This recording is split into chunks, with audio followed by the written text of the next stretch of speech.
Thank you, Chief.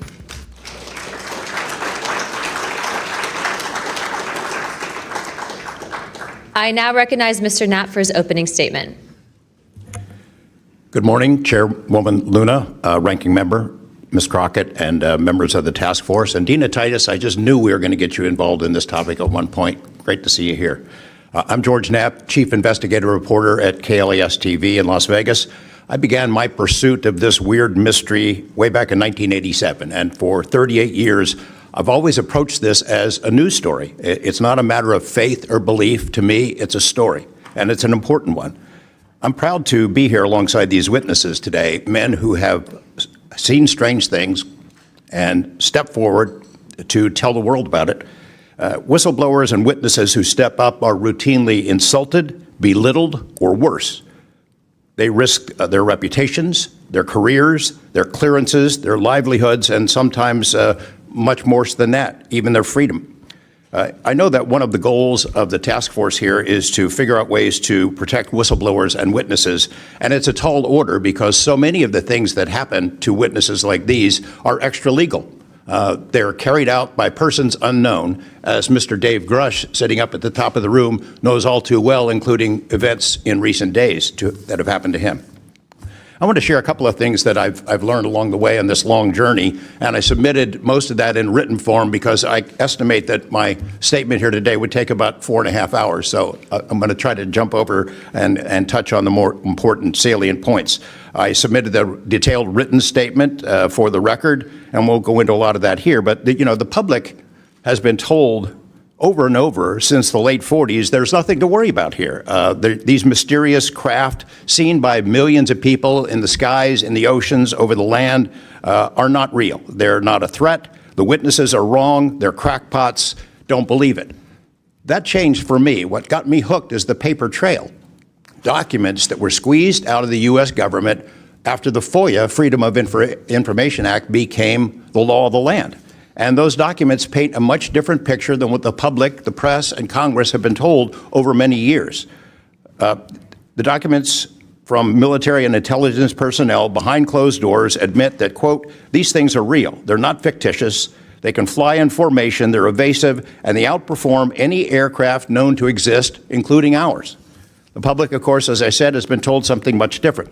Back in 1989, I reported about a guy named Bob Lazar, who claimed that he worked at a facility dubbed S4 out in the Nevada desert, very near to Area 51. He said he was part of a reverse engineering program. He said there are alien craft that will be taken apart to figure out how they operated out there, and that was a pretty tall order. I had clearly taken a dive into the deep end of the pool there. But in the years since then, I've interviewed dozens of other people, and I've detailed what their testimony has been in the written statement. They include Senator Harry Reid, Senator Howard Cannon, also of Nevada, a guy named Al O'Donnell, who was the first general manager of EG&G in Nevada, which managed the Nevada test site, which blew up hundreds of nuclear weapons. There's a guy named Dr. James Lakatsky, who was a career scientist with the Defense Intelligence Agency, who was the guy who initiated a program called OSAP, Advanced Aerospace Weapons Systems Application Program, which is, as far as we know, the largest acknowledged UFO program ever funded by the U.S. government, which put together an amazing pile of information that members of this committee and the world, most of which they have never seen. The DIA still hasn't released 95% of what was prepared by that program at a cost of millions and millions of dollars. The one name I do want to bring up in this session, though, is Robert Bigelow. So looking into the idea of crash retrievals and reverse engineering, while OSAP, that program, was active, the DIA's contractor, Robert Bigelow of Las Vegas, made a bold attempt to acquire physical proof of UFO crashes. It's been widely reported and suspected that Lockheed Martin is one of the contractors, the defense contractors, that has held this stuff, stored it away in secrecy, and tried to figure out how it works. I have confirmed on the record that Robert Bigelow and a trusted colleague from OSAP met with and negotiated with senior executives at Lockheed Martin and hammered out a deal wherein Bigelow's company, Bass, would receive a quantity of unusual material that had been stashed away and protected at a facility in California. That material was not made here. I want to move on now to the Russia files, because that was going to be sort of the central impetus of what I was going to talk to you about today. Back in the early 90s, I got into Russia, met with a number of their defense officials, Ministry of Defense and others, who confirmed for me that Russia had been doing the same thing that the United States had been doing, that is, secretly studying UFOs while publicly saying something completely different. The documents and interviews that I obtained and have now shared with this task force show that the USSR launched what is almost certainly the largest UFO UAP investigation in the world. The first phase of that was an order was sent out to the entire USSR military empire that every unit, you see anything strange in the sky, a craft, an orb, something unusual, you had to gather all the evidence, collect testimony from the witnesses, look for physical evidence, and all of that information went into one program at the Ministry of Defense. Thousands and thousands of these reports came in.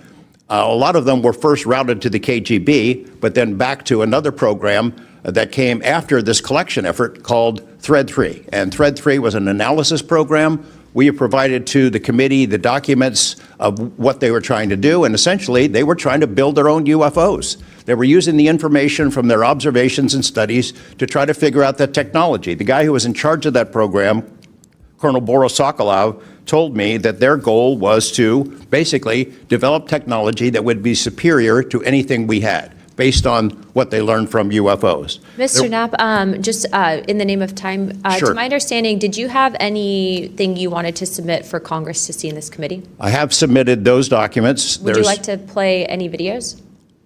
Do you have a video that you would like to play? I don't think it's for me to play. No, that was for Alexander. Yeah, Higgins. Alexander's video. Okay. You could play it, he could narrate it. Okay, we can, in the name of showing that video to everyone on the task force, we'd like to play that video at this time. Sure.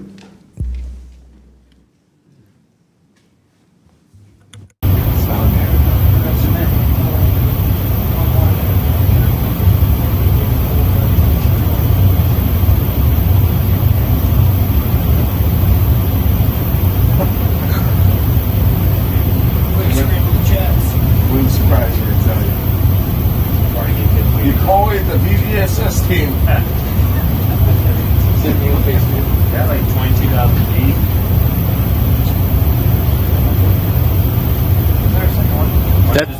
That shit took off earlier.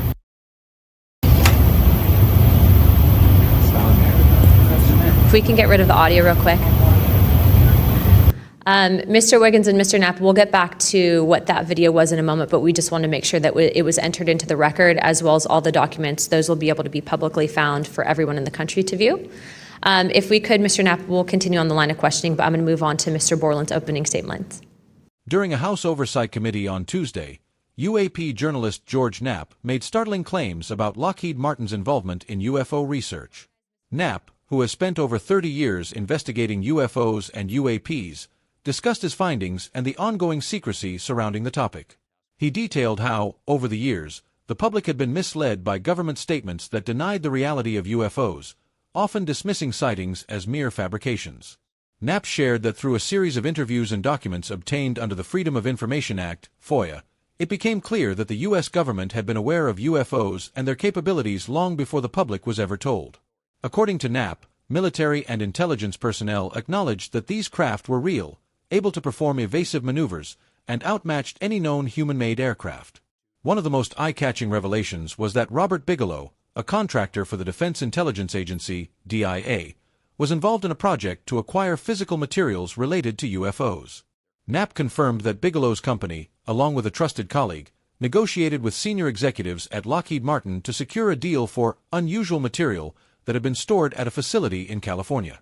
According to Knapp, this material was not made here, hinting that it may have originated from extraterrestrial sources.